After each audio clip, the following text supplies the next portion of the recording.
I was addicted to cocaine and alcohol, but I quit doing that 9 months or 10 months into our marriage. Almost a year, I quit. And then that just kind of put me on a road of recovery. I was not a nice man. I was an angry, bitter, jaded, cynical, foul-mouthed human being. Very condescending at home. My wife told me years later, she goes, you probably weren't even aware of how many times you'd roll your eyes. I'd say things and I'd go like, she'd say, we should do, like, oh, here we go again. And she said, it just made me feel so small, And again, I didn't consciously do that. It just was who I was. So anyway, I just started a recovery program. I just went inside. I'm in the process of writing a book now called The Examined Life, based on Aristotle's quote, an unexamined life is not worth living. Mm. And it's just a lifelong process, probably 7-8 years into a 12-step program. Tammy and I decided to get a divorce.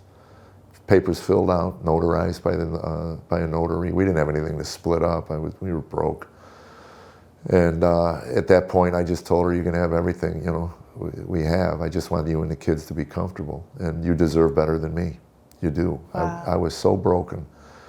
But that's right where you need to be. I've always said when the world breaks a man or a human being, they just toss him in the trash heap and they leave him there. When God breaks a man, it's for a reason. And build him back up. Mm. And we were 10 minutes filing divorce papers from the courthouse, and Tammy changed her mind. Why did she change her mind?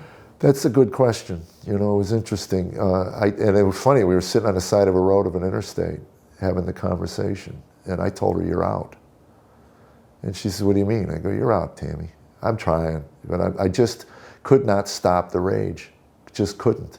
I mean, I'd go weeks, months, but then eventually I'd explode and break a bunch of things and scream and holler like a banshee. I have a phobia of dairy.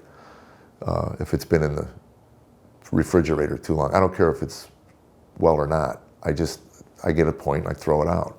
So anyway, she finds this piece of cheese in the trash, and I open the new one, and it just starts. Why did you throw it away? I don't want it. And then she says, well, it's perfectly good. I go, fine, you eat it. And then it just escalates. And I end up on a chair yelling at her, I don't want it. Can you hear me? Are you deaf? I don't want it. I don't want it. I don't want it. I don't want it. She falls to her knees and she's sobbing.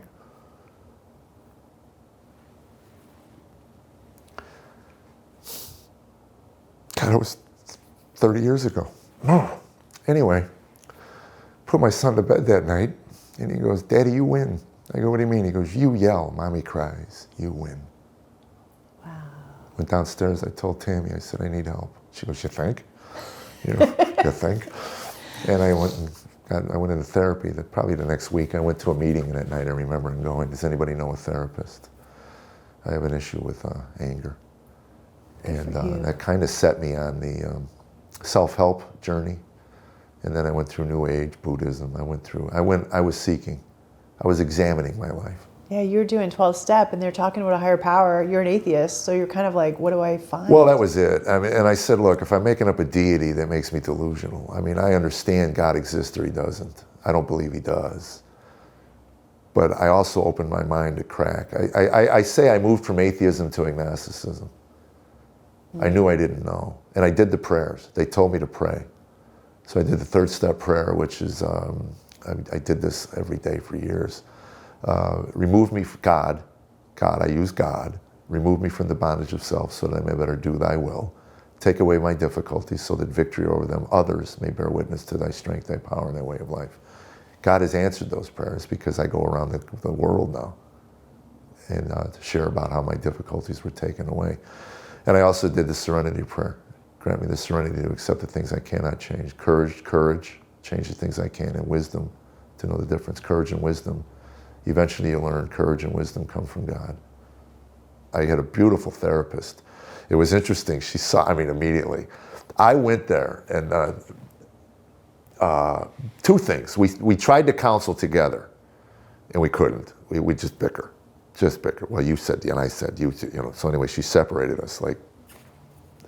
But before she separated us, she asked Tammy, what do you want from our time together? And through her tears, Tammy said, I want him to be the way he was when we were dating. He was so much nicer. And the therapist kind of laughed and said, it'll never be the way it was when you were dating. That's an illusion. It's not real. This is real. And then I read, she put a book in my hands called Road Less Traveled.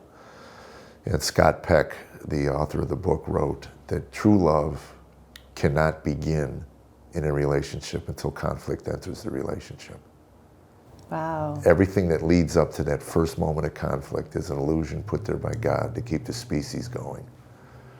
And it's interesting because you look at the cultures today around the world and they chase the euphoria. They avoid the conflict. And I avoided conflict. Prior to meeting Tammy, every relationship I ever had, when conflict entered, I fled. So what has facing conflict with Tammy given you now? The strength of knowing that she'll be there. Tell me, you're on all these steps toward God, but you're not there yet. So how did you get there? How did your life really begin to change? Tammy was having an affair. And when I found out about it, she was in California. We were living in Arizona. And I'm not breaking any trust. She shared this on a video. I told her to get home. I found out, I called her, and said, get home. And I was getting self-righteous. And it was one of those moments where finally it's not me. Finally I got. And had she come home that night, which she was supposed to, I don't know if I'd be married today, because I was loaded for bear. And I wrestled with God that night. Paced my room like a caged cat, waiting for her to get home. And every time I'd get self-righteous, that little voice would go off inside me. Really? Remember the time you stood on a stool in the kitchen? And you remember the time you smashed all the dishes? Remember the time? And there dozens of them. So she didn't come home until 8 o'clock the next morning. And I picked her up at the airport and I was exhausted. I put my arms around her, gave her a kiss on the cheek, and I said, she goes, that's it? I go, baby, we're a mess. We have 2 kids at home that need parents. If this is what you want, then you can have them. I'm not going to stand in your way.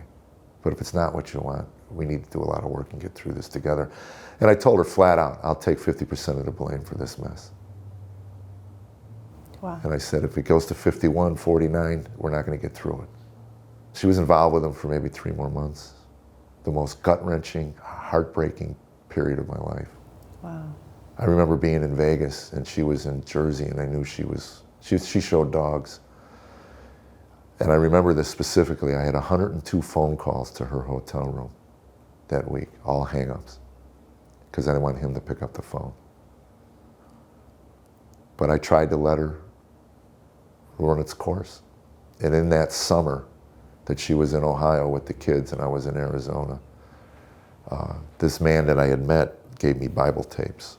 And I never opened any of them up until that summer. I had about 1.5 years of manila envelopes with Bible tapes in them. And the first one I opened up was Ecclesiastes.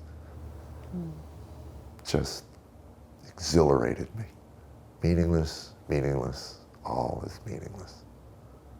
And what I got out of that first tape, first sermon I ever really listened to, 45 minutes, life without God will have no meaning. Without meaning in your life, there's no purpose. Without purpose, you might as well off yourself. Suicide. And I just jumped, because that was my 8-year conclusion. I didn't know it. I didn't know there was a name for it, but I was a nihilist. So what was the moment that you finally said, God, yes, I surrender? Genesis 1:1. I was listening to all these tapes and I was moving. I was really, something was stirring in me. And when I heard sermon on Genesis 1:1, in the beginning God created. And I found out later Francis Schaeffer called it the most pregnant verse in the Bible. It gives birth to everything else. In the beginning, God. And I fell on my face. I called my friend Philip and I said, there's a God. I know in my heart and soul there's a God. He He goes, yeah, I know, I've been trying to tell you for like a year and a half. And I go, yeah, but I didn't know that. He goes, what's your problem? I go, blasphemy, cursing him, denying him. And I, through this tears, I said, why would he want me? And he says, have you gotten to the cross? I go, what's that? He goes, oh, can't ruin the ending, you know. And I started listening to everything I could on Jesus and the cross. And the prodigal son, to this day, tears me up.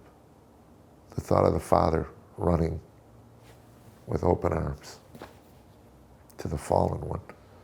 And then the normal reaction by the good son. What does he get? And I realized at that point that Christianity is the only worldview that tells the strong among us to reach back and pick up the weak, pick up the human debris. And I was human debris. What is different today about Jeff Allen? The peace, the hope. Eternity doesn't begin, and eternal life does not begin when you die. It begins when you say yes to Jesus. I know that there's somebody watching today that, a lot of people probably, that, you know, maybe their marriage is on the rocks, maybe they're fighting an addiction, maybe they're angry, and they don't know that God is maybe real. And they're not really sure how to move forward with their life or get out of the situation they find themselves in. What encouragement could you give that person? Pray, whether you believe or not. Fake it, you know, and seek. Jesus said, knock, I'll answer, seek. So swallow your pride, get on your knees, say, I can't do it anymore. It is amazing to see what God's done in your life. Thanks for sharing so honestly about the journey you've been on and the place that you're at. It's been such a pleasure to have you here. Well, thank you. That's nice to hear. Sure beats, well, you know, sure was a pain in the rear end, so. Thank you. Thanks.